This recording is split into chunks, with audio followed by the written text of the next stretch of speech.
A parking ticket judge is going to be reassigned after a scandal that Fox 5 has been telling you about for 2 years. It involves a conflict of interest and allegations of cheating the city out of money. And that means you, too. Fox 5 investigative reporter John Dutzman is here to tell us about some major developments. John, your investigation is mentioned in the New York Times today. So you notified the city 2 years ago that there was possibly some conflict of interest. And what happened? Nothing happened, really. Well, two things happened initially. First of all, there were allegations for years that this guy, Alan Patrikoff, was cheating on his timesheet, perhaps stealing money from the city. And insiders constantly were saying he was getting all kinds of slack because his wife is the #2 person in the city's Department of Finance, the agency he's working for as a per diem judge.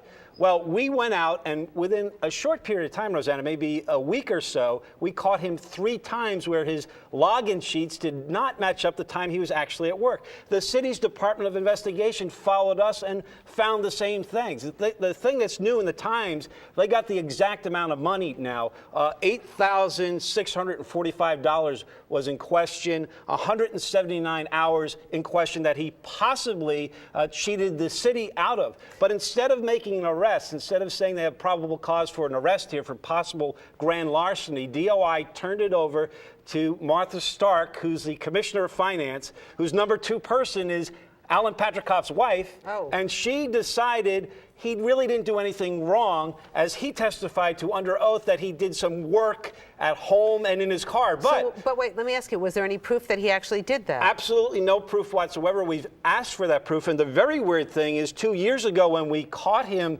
doing this with some questionable timesheets, the city said he made a mistake on the day that you caught him cheating perhaps 3 hours. It was just a mistake on his timesheet, and every other allegation about him was false. They never said on day one that he was doing work at home and in the car. If they did that, we'd stop the investigation.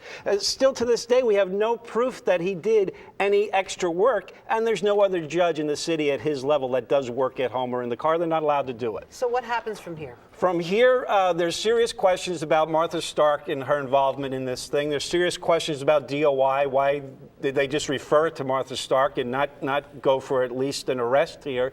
And the Conflict of Interest Board, on 3 occasions, has given Rochelle Patrikoff the green light to have her husband work in the same agency that she works for, as long as she has nothing to do with her husband. So the extremes here, Rosanna, are some sloppy bookkeeping.